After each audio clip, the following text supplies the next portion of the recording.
30,000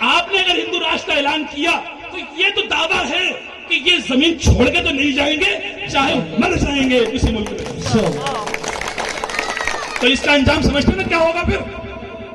بچے تمہارے بھی اور ہمارے بھی، بیوی آپ کی بھی ہماری بھی، بہنیں ہماری بھی ہیں آپ کی بھی ہیں، عزتیں آپ کی بھی ہماری ہیں۔ ہم آپس میں ایک گھر کے دو بھائی لڑ مریں گے اور خون کی ندیاں بہہ جائیں گی، اور تم بھی یہی دفن ہو گے، ہم بھی یہی دفن ہوں گے، ملک کو تقسیم نہیں ہونے دیں گے۔ ہندوستان مجاہدین آزادی، مدارس اسلامیہ۔ آگے بات کرتے ہیں، مدارس میں مستقل ظلم ہے، مستقل ظلم ہے۔ ہم کہتے ہیں، ہمارے علماء کہتے ہیں، آگے دیکھو مدرسے میں کون سی بندوق رکھی ہوئی، کون سی تلوار رکھی، خدا کے بندو آگے تو دیکھ لو، ہم کیا پڑھا رہے ہیں، کیا سکھا رہے ہیں۔ بس اٹھایا میڈیا پہ جملہ کس دیا، وہ مولوی آتنکوادی ہے، وہ مولانا آتنکوادی ہے۔ میں اپنے بھائیوں سے کہتا ہوں، مسلم ہندو بھائیوں سے، ارے بھیا مدرسے میں آ جاؤ، دیکھ لو، تم دیکھ لو، تمہاری آنکھوں کو ٹھنڈ کر لو۔ کوئی کہتا نہیں تو تل گھر بنا رکھا ہے، تو میں کہتا ہوں ہماری نیویں کھود کے دیکھ لو، اور کھودنے کا پیسہ تم دے دینا۔ کھود کے دیکھ لو ہمارے کمروں کو، ہماری لیٹرینوں کو اور باتھ روموں کو چیک کر لو، ہمارے پرسنل کمروں کو چیک کر لو، اگر تمہیں لگتا ہے کہ اگر ہم آتنکوادی ہیں۔ اور جن لوگوں نے جملے کہے ان کے گربان جا کے پکڑو کہ مسلمان ایسا نہیں ہو سکتا۔ ہندوستان مدارس اسلامیہ، نوجوان ایکتا۔ اور آگے آپ بات کر رہے ہیں، اور یہ صرف مسلمانوں کا نقصان نہیں ہے، ہمارے دلت بھائیوں کے ساتھ جو ناانصافی کی گئی، انصاف ہم نہیں دلایا۔ آج ہمارے ساتھ اگر کوئی ہندو بھائی کوئی بھی مذہب، ہم نہیں پوچھتے کبھی مذہب، ہمارے اسلام میں ہے ہی نہیں فرق۔ اگر کوئی ہندو بھائی آ کے بیٹھ جائے گا تو جس پلیٹ میں وہ کھائے گا اس پلیٹ میں ہم کھائیں گے، ہمارے نبی کا طریقہ اور ہمارے نبی نے ہمیں سکھایا۔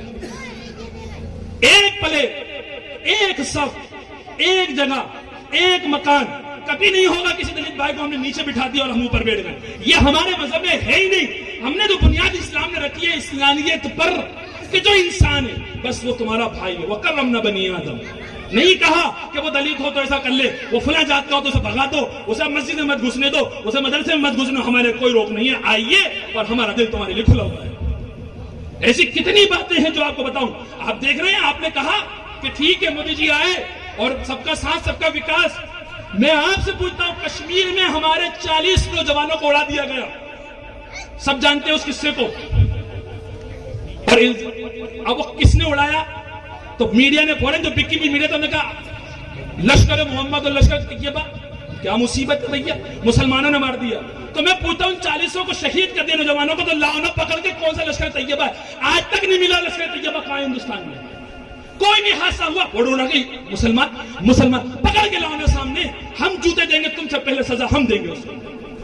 40 نوجوان آرمی کو مار دیا گیا، اور اس وقت اڑا دی گئی کہ پھلے مسلمان نے مارا اور دھما کے لشکر نے مارا، اور آج تک ان کا پتہ نہیں کہاں ہے وہ مارنے والے۔ اب دو ہی باتیں ہو سکتی ہیں۔ مجھے یہ ایک بات آپ سمجھیں، ایک پوائنٹ کی بات میں آپ سے کر رہا ہوں۔ جب بھی کوئی واردات ہوتی ہے تو یوں کہتے ہیں کہ ملک میں مجاہد، وہ کیا کہتے ہیں، وہ آتنکوادی گھس گئے، لشکر طیبہ آ گیا۔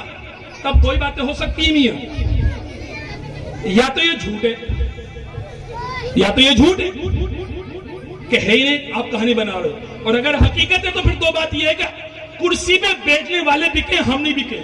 کیوں بھائی؟ جب ہمارا نوجوان سرحد پہ کھڑا ہوا ہے اور بارڈر سیل ہے، آرمی پہ پورے ملک کا 3 حصہ خرچ کیا جاتا ہے، 3 حصہ، اور 1 حصہ پوری ملک کی جو آمدنی ہے نا، انکم، اس انکم کا 3 حصہ آرمی پہ خرچ ہوتا ہے اور 1 حصہ عوام پہ خرچ ہوتا ہے۔ اس 3 حصے کے خرچ ہونے کے بعد تو پھر کیسے کوئی آتنکوادی ہماری سرحد میں گھس گیا؟ یا تو اس کا مطلب ہے کہ سرحد پہ کھڑے ہونے والے بکے ہوئے ہیں، یا پھر کرسی میں بیٹھنے والے بکے ہوئے ہیں کہ انہوں نے آتنکوادی سے ساٹھ گانٹ کی، ہم نے نہیں کی۔ سمجھ رہے ہیں بات کو میں پہن کے رہا ہوں؟ ارے سمجھ میں آ رہا کہ نہیں آ رہا ہے؟ اس کے بعد بھی کہتا ہوں ہلا تو میں اس میں میرا قصور نہیں ہے۔ بھائی میں آپ سے پوچھتا ہوں، کیسے آتنکوادی گھس گیا؟ جب دروازہ بند ہے اور تالا لگا ہوا ہے تو آدمی چور کیسے گھس جائے گا؟ یا تو چوری ہوگی اس لیے کہ تمہارا نظام کمزور ہے کہ دیوار توڑ کے گھس گیا، اور یا بھی چوری اس لیے ہوگی کہ گھر کا آدمی اس چور کے ساتھ شریک ہے۔ تو اب دیکھ لو اقتدار میں کون بیٹھا ہے اور کس کی حکومت میں یہ پالیسی دہرائی گئی ہے، اور کس نے ان 40 نوجوانوں کا جو ہے خون کیا ہے، جس کے لیے آج تک ہم خون کے آنسو روتے ہیں۔ ان ماں سے پوچھو جن کے سپوت وہ کشمیر میں مار دیے گئے، صرف ایک سیاست کی نظر مار دیے گئے، صرف یہ دکھانے کے لیے کہ ہندو مسلم الگ الگ ہیں، صرف سیاست کے لیے، اپنی کرسی بچانے کے لیے۔ اگر ایسا راجا مہاراجا ہے تو ہمیں پسند نہیں۔ کتنی باتیں ہم کریں آپ سے، NRC کے اوپر تمہیں جو ہے شہر بدر کی جانے لگا، ملک مر رہا ہے، تباہ ہو رہا ہے، جی ڈی پی ڈوب گئی، اور اب ہندو مسلم ہندو مسلم ہندو مسلم لگے۔ ارے کیا مصیبت ہے ہندو مسلم؟ کرشی بل لایا گیا، کرشی بل لایا گیا، یہ تو مسلمانوں کے لیے ہے کیا؟ ارے مسلمانوں کے لیے سارے ملک کو تباہ کر کے رکھ دیا۔ یاد رکھو بڑے بڑے بنیے اس ملک کو لوٹ رہے ہیں، اور یہ جو گدیوں پہ بیٹھے ہیں ان کے پاس کچھ بھی نہیں ہے، انہیں سارا ملک ان بنیوں کو بیچ دیا ہے۔ ہم کنگال اور فقیر ہیں، جس کو کسی وقت کسی کا شاعر نے کہا تھا کہ یہ تو سونے کی چڑیا ہے، اب سونے کی چڑیا نہیں، اب تو سونے کی چڑیا کو چھوڑیے، اب تو چڑیا کا وجود ہی خطرے میں آ گیا کہ کیسے بچے گی۔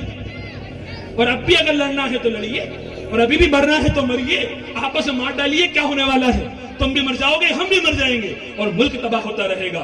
اس لیے میں کہتا ہوں کہ یہ نیا ہندوستان جس کے اندر موب لنچنگ، کاروبار کے اندر ایک دوسرے کو مطلب پھنسانا، مہنگائی انتہا درجے پر کر دینا، نوکریاں ساری ختم کر دی، فلائٹ ساری بیچ دی، ریل بیچ کے کھا گئے، اور نہ جانے کتنی سرکاری زمینیں بیچ دی، خزانے میں کچھ بھی نہیں ہے، صرف اپنی کرسی بچانے کے لیے مزدور تڑپ رہا ہے۔ ایک مزدور اگر ایک دن مزدوری پہ نہ جائے تو اس کے گھر میں تیل نہیں آ سکتا، 150 روپے کا تیل ہے، پیٹرول 150 کا۔ اب کیوں بات نہیں اٹھاتے؟ اٹھاؤ نا آواز، نہیں اٹھاؤ گے، نہیں اٹھاؤ گے، زہر دے دیا گیا ہے، زہر پلا دیا گیا ہے۔ میرے بھائی امن و شانتی قائم رکھو، جس نظام کو بابا بھیم راؤ امبیڈکر نے جو قانون ہمیں دیا ہے اس کو فالو کرو، اور اپنے درمیان موجود جو شر پسند اور فرقہ پرست طاقتیں ہیں انہیں ختم کرو، انہیں نکالو اور ملک کو سنوارو۔ یہ ملک نوجوانوں کے ہاتھ میں ہے۔ میں کہتا ہوں جذبات سے نہیں، ہوش و حواس سے کام کرو، اور اپنی مرضی سے نہیں، بھیم راؤ امبیڈکر کے قانون سے کام کرو تو بات بنے گی، نہیں تو بات نہیں بنے گی۔ بس وقت زیادہ ہو رہا ہے، آخری بات بس اس شعر پہ ختم کرتا ہوں کہ کتابیں تعدار رہے گی کب تک، کہ کتاب تعدار رہے گی کب تک، کبھی تو آغاز باب ہوگا کہ جنہوں نے بستیاں اجاڑ ڈالی، کبھی تو ان کا حساب ہوگا۔ وہ دن گئے جب کہ ہر ستم پر عذاب محبوب کہہ چکے، وہ دن گئے جب ہر ستم پر عذاب محبوب کہہ چکے، اٹھے گی جب ہم پہ کوئی اینٹ تو پتھر اس کا جواب ہوگا۔ وآخر دعوانا الحمدللہ۔ ہندوستان، اے وطن